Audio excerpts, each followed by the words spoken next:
अस्सलाम वालेकुम नाज़रीन, एसएस न्यूज़ अगर माहिया हिराबासी सभिन का पेरहलदासी हेडलाइंस की तरफ।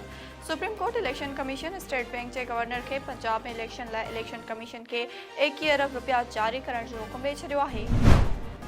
क़ौमी असेंबली के स्पीकर राजा परवेज़ अशरफ असेंबली जो हंगामी इजलास अॼु तलब करे वरितो आहे। ज़रियनि जो चवणु आहे त अॻूणो सदर आसिफ अली ज़रदारी ऐं परॾेही वज़ीर बिलावल भुट्टो ज़रदारी पार्लियामेंट हाउस पहुची विया। सजावल में गुटके जूं तबाहकारियूं जारी। गुटको वापराइण वारे वात जे कैंसर में मुब्तला नौजवान ज़िंदगी जी जंग हाराए वियो। नाज़रीन, ही हिन वक़्त जी हेडलाइंस। वधीक ख़बरुनि ऐं अपडेट्स जे लाइ ॾिसंदा रहो सिर्फ़ एसएस न्यूज़।